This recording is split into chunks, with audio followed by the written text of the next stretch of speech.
That was the best part. Yeah. Simpsons heads being like, Yeah. "Word." In a statement like that, you really don't want to give it any more seriousness than it deserves. I hadn't heard that, and I was like amazed when the ABC guy says, "Hey, we checked with the city manager." I'm like, "What?"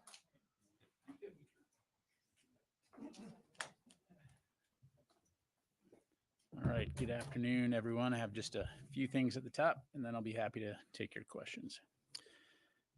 First, taking a look at the Middle East region, the department continues to maintain a robust force posture throughout the U.S. European Command and U.S. Central Command areas of responsibility to protect U.S. forces, enable our support for the defense of Israel, and to ensure the United States is prepared to respond to various contingencies.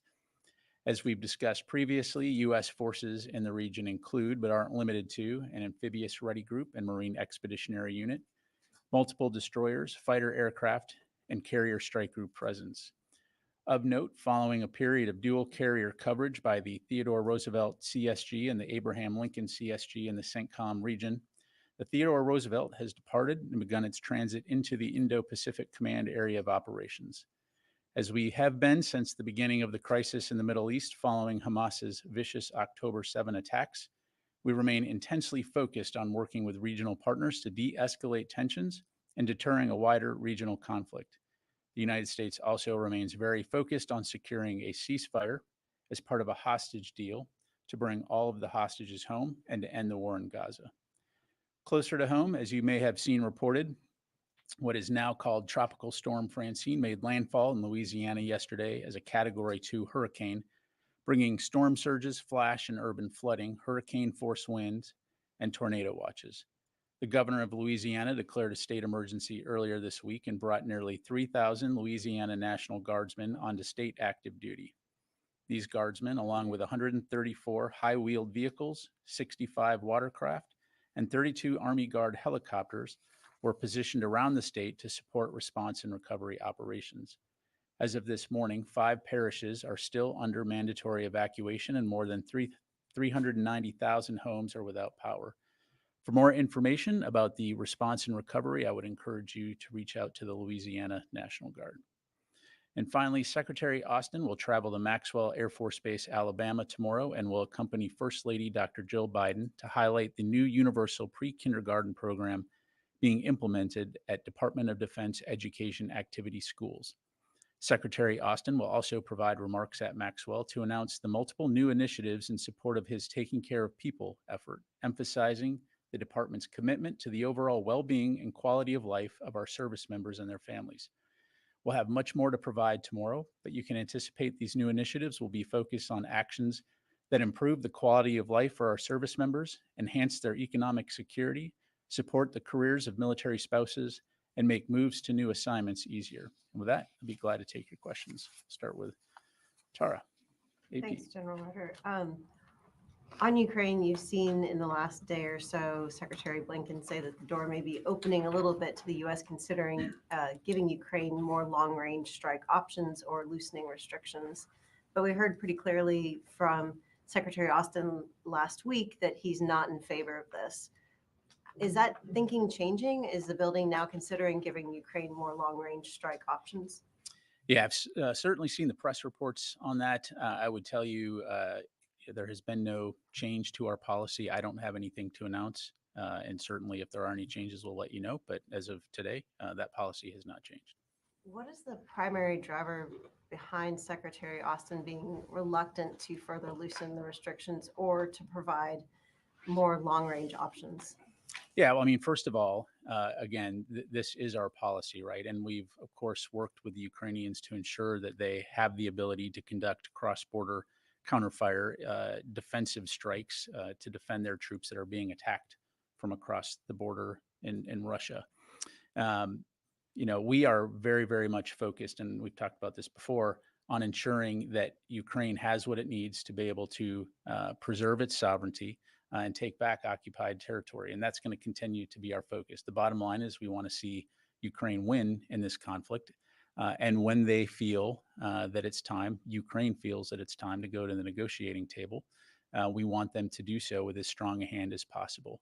And I would point you to Secretary Austin's comments at Ramstein last week, where he highlighted there is no one capability, there is no silver bullet that is going to enable Ukraine to succeed.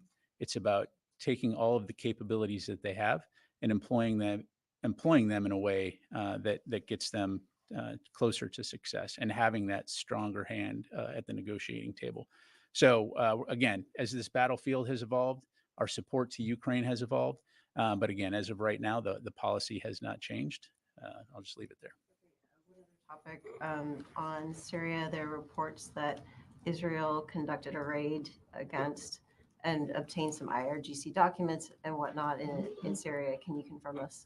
Yeah, again, seen those press reports, but I'd refer you to the Israelis for any questions about their operations. Thanks. Jennifer. Pat, I have some questions about the M1 Abrams tanks. Have they been used on the battlefield in Ukraine, and if so, how many? Thanks, Jennifer. I'd refer you to them to talk about where and if they've employed those capabilities. I mean, as you know, we've obviously provided them, helped train them, and provide some remote maintenance capability.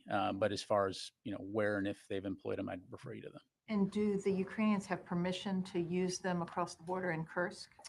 Well, as I highlighted, I mean, what we've agreed to with the Ukrainians is that they can use U.S. Security assistance to conduct counterfire, defend themselves from potential Russian attacks or actual Russian attacks from across the border. But when it comes to the capabilities that they're employing, I'd refer you to them. And overall, are they making a difference? There was a lot of debate at the time when they were being approved. Are the M1 Abrams tanks making a difference? Well, again, I'd kind of take a step back and say, first of all, that's a question that the Ukrainians would have to answer. I would tell you again, though, that it's not about one singular capability. It's about how you take all of the capabilities, whether it be air defense, armor, artillery, and training, and combine all those together to create capabilities that support your strategic and operational objectives. And so certainly we've seen the Ukrainians fight very courageously, very creatively, there's no reason to think that things are going to change in that regard anytime soon. Separately, on the Hill yesterday, there was a heated hearing on U.S. chips, supercomputer chips that have ended up making their way into Russian weapons. Senator Blumenthal hosted the hearing, and 4 technology companies, including Intel and Texas Instruments, were brought before the hearing. Why? First of all, is the Department of Defense concerned about American technology ending up in Russian weapons still 2.5 years into the war? And what can you do to stop it, and why haven't you been able to stop it? Well, broadly speaking, Jennifer, as you know, there has been an interagency effort to place sanctions on Russia to prevent those kinds of activities from occurring. So I'd refer you to my colleagues at Commerce to talk more about those particular efforts. But that's something that the Department of Defense will continue to work closely with our interagency partners to prevent. Because again, certainly we don't want to see American technologies being used in places like Ukraine against Ukrainian citizens. Thank you. Konstantin. Thanks, Pat. The USS Roosevelt, you mentioned she's chopped into the Indo-Pacific. Is it safe to say that she is on her way home? Are you able to say whether she's returning home? As a matter of policy, Konstantin, we're not going to talk about future deployment timelines. It's going to the Indo-Pacific AOR, and I'll just leave it there. And just one quick follow-up. Are there any plans or conversations to have a 2-carrier presence in CENTCOM to replace the TR? I don't have anything to announce right now. Again, the amazing thing about the U.S. military is our ability to surge and provide forces wherever we need to. But as I highlighted at the top, we have a significant amount of capability in the U.S. Central Command and U.S. European Command areas of responsibility. Let me go to this side of the room. Yes, sir. Thank you very much, General. Recently, the United States and Greek Cypriots have signed a bilateral defense agreement, and Turkish foreign and defense ministries have, quote, strongly condemned, unquote, the signing of this agreement. The US has historically taken a neutral and impartial position on the island. Would you now say that the US has done away with their impartiality? I appreciate the question. I'd have to refer you to State Department to discuss the diplomatic discussions on that. But the Department of Defense has signed this agreement, and the Assistant Secretary was there this week. So what does it say from a military perspective, from the DoD perspective, that this was signed? And how does it change the U.S. Military presence in that region? Is this basically U.S. based right now? I'll tell you what, let me take your question. We'll come back to you on that. Thanks. Ellie. How much money is left from the supplemental for the presidential drawdown? And does that money expire at the end of the month? Yeah, thanks, Ellie. So broadly speaking, it's important to remember that when we talk about presidential drawdown authority, it's exactly that. It's the authority to spend monies within the DoD budget and the supplemental. And so at the end of the fiscal year, those authorities would expire. And so right now, we're continuing to work with Congress to see about getting those authorities extended to enable us to continue to draw down packages. And so in the meantime, you're going to continue to see drawdown packages, but we'll have much more to provide on that in the near future. Is it $6 billion? Let me take that question. Janie. Thank you, General. Two questions, North Korea and Russia. First question, following North Korea's continued garbage balloon provocations, it launched multiple short-range ballistic missiles into the East Coast early yesterday, the day after the U.S. presidential debate. Do you think there is a possibility that North Korea will use additional provocations to interfere with the United States presidential elections? Look, we obviously saw the DPRK's launching of those missiles. I would refer you to Indo-PACOM's statement on that. We certainly condemn that kind of destabilizing action. And I'll just leave it there. Russian Ministry of Defense said it could use nuclear weapons if Ukraine attacked the Russian mainland with the U.S. long-range missiles. What is your reaction on this? Yeah, well, this kind of nuclear saber rattling isn't new. It's very irresponsible. It's dangerous. You've heard Secretary Austin highlight the fact that this is not the kind of language that a nuclear-armed large military country that's nuclear-armed with a large military should be saying. All that to say, we have not seen anything at this point that would indicate that we need to adjust our strategic force posture. So we'll continue to monitor that, but at this point, there's been no change to our posture. Let me go to the phone here. Missy Ryan, Washington Post. Hey, Pat, thank you. Just going to ask you a question you've been asked previously in the past week about Iraq and the statements by the Iraqi government about the apparent agreement to withdraw U.S. forces over the next 2 years. Are they accurate? And I know you've said that you can't confirm that just now. Can you, number one, is that still the case? And number two, can you talk about what has been agreed to in principle? Is it accurate to say that the U.S. and Iraq have agreed in principle to withdraw all U.S. forces? Is just a question of when and how? That's my understanding. Just want to make sure that that's correct. Yeah, thanks, Missy. So yes, to answer your question with your question, I don't have anything new to announce.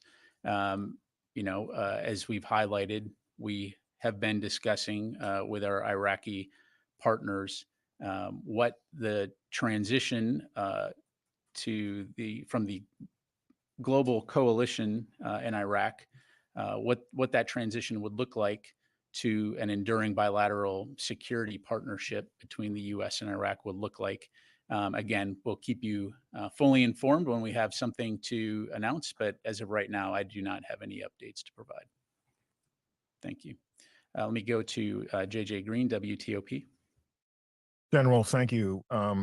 Ukraine's President Zelensky said a little earlier today that they believe Russia's begun a counteroffensive in the Kursk region, and I'm interested in knowing what you, the Pentagon, think this means for this conflict when you consider what we've learned from from the building and from U.S. intelligence about Russia gathering weapons as well, including ballistic missiles from Iran in recent days, and how this impacts the future and the U.S. plans to support Russia.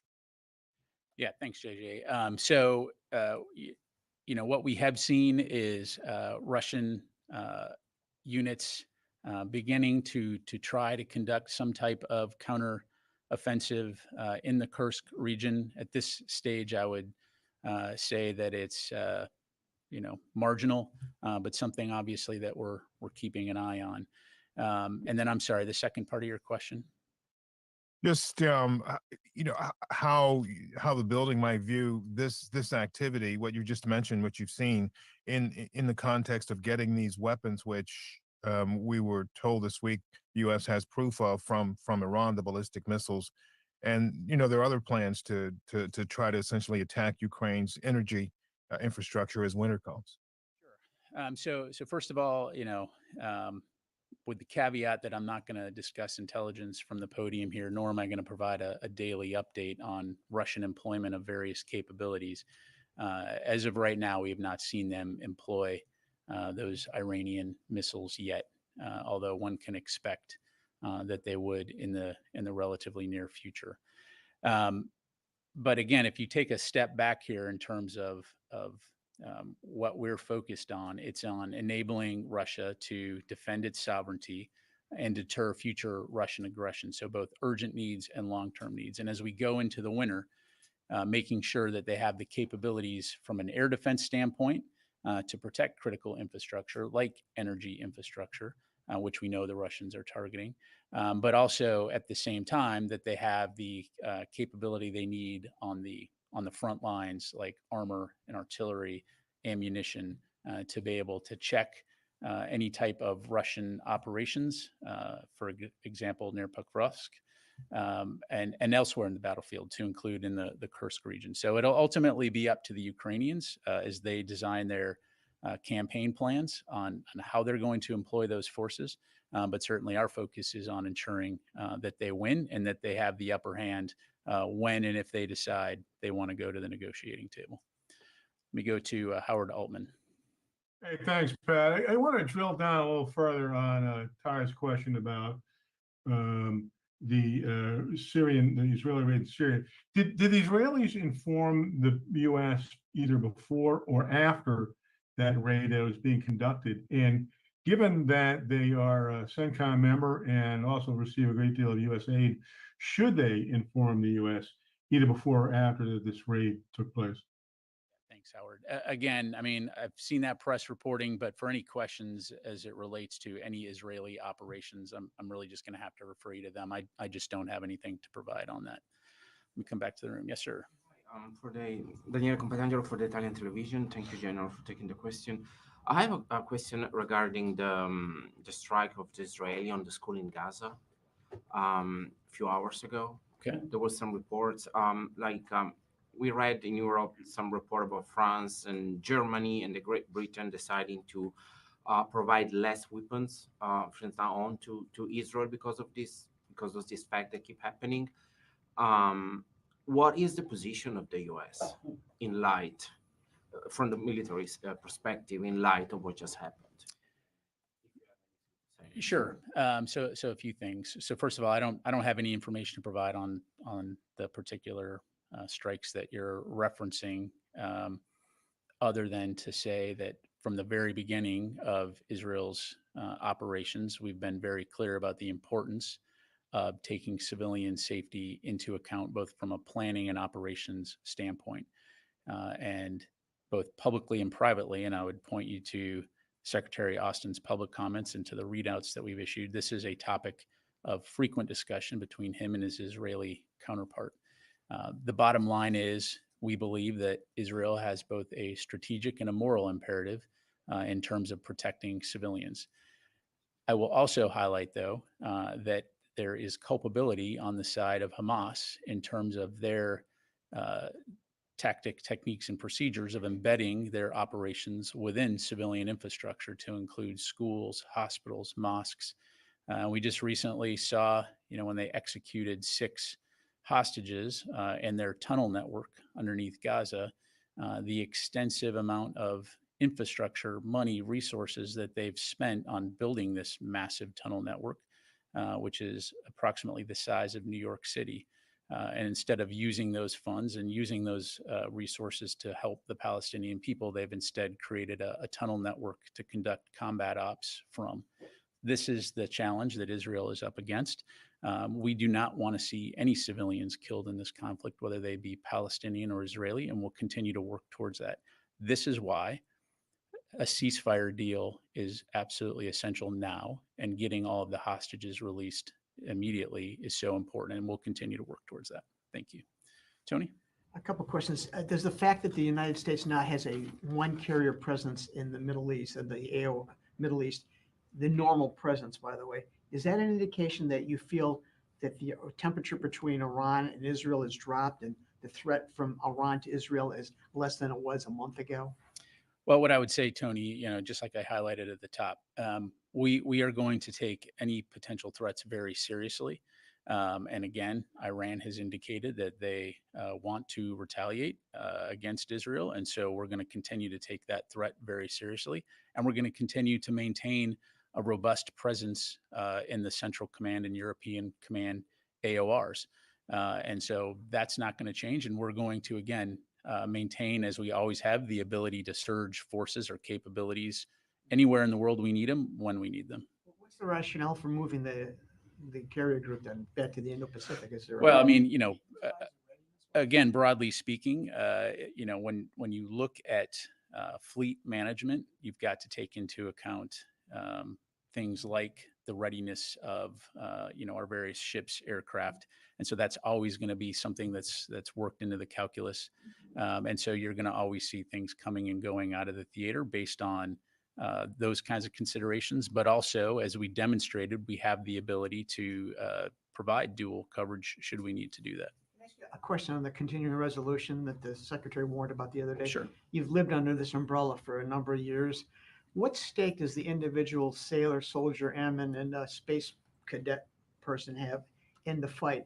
Will they not be paid over a continuing resolution period, or is it a question of them not getting raises? I mean, what is their individual stake, if you can clear that out? Yeah, so first of all, in the event of a continuing resolution, military members will get paid. I mean, there is a legal requirement from the Congress that they will get paid. But I think it's important to highlight, because there are no funds available, and because the baseline budget would not change, that would force us to offset the costs of these well-deserved pay raises, and it would cut into other programs and accounts at potentially damaging levels. And so, again, we would encourage the Congress to pass a budget, but the bottom line is military members and our civilians will get paid. But their salaries then would be offset, the other accounts would be offset to pay for their continuing salaries, like Correct. procurement and O&M. That's research. correct. That's correct. Okay, thanks. Thanks. Chris. Thanks, Pat. You've highlighted the threat of these short-range ballistic missiles provided by Iran. Does the Pentagon believe that U.S. systems provided to protect against ballistic missiles would be effective against these Iranian systems? Well, Chris, I would tell you that it's not just U.S. systems. The international community has rushed air defense capabilities and training to the Ukrainian armed forces. And so this is really an international effort to support Ukraine and their integrated air defense capabilities. And that's something that we're going to continue to look at to enable them to defend against those kinds of missiles and the other threats that Russia has employed. And don't forget, this isn't Iran's entree into this conflict. They've been providing drones, one-way attack drones, as you know, for a while now. And so they are absolutely complicit in the continued death and destruction of innocent civilians inside of Ukraine. and we'll continue to do everything we can to enable the Ukrainians to be able to defend themselves, both on the ground and in the air. Thank you. Yes, Otep. Thank you. I have a question on this new NATO command and release button that was supposed to coordinate security assistance for Ukraine. Has it begun its operation? Do you have any details or updates on that? So that's really a question for NATO. You're talking about NSATU, which is the NATO element. My understanding is that yes, they have begun, but again, I'd refer you to NATO for any details. More on the air defenses for Ukraine. The Patriot battery that was announced by the president in July, has it arrived in Ukraine? Is there additional training? So what's the status of that delivery? Yeah, so as I'm sure you can appreciate, for operation security reasons, I'm not going to talk about the movement of Patriots other than to say that, A, we'll let the Ukrainians talk to their level of comfort about what capabilities have arrived in country, and we'll defer to them on that. But B, we are going to, as we have from the very beginning, continue to work with the international community to rush those capabilities there as fast as we can. Thank you. Time for a few more. Ryu. Thanks so much. The question is about Okinawa.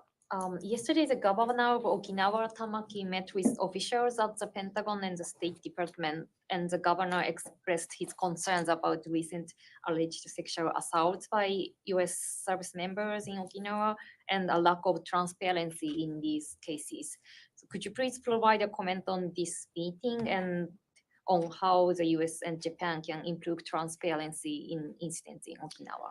Yeah, no, I really appreciate the question. And as we've said before, the alleged behavior of these service members in no way reflects the core values of the U.S. military, nor does it represent the conduct of the overwhelming majority of U.S. personnel who are based in Japan that we have forward deployed. And so we do share the concerns of the local community regarding these cases. We are deeply troubled by the severity of the allegations, and we absolutely regret the anxiety this has caused. I do know that the respective units are working very closely with local authorities to investigate the allegations thoroughly, while at the same time ensuring the due legal process under applicable laws and agreements. And I would refer you to U.S. Forces Japan for any further questions on that. Thank you. Thank you, General. My first question is about Pakistan role in the Indo-Pacific strategy of the U.S. As I'm sure you know, that China has invested big billions of dollars there in the seaport, and their weapon is mostly now Chinese as well.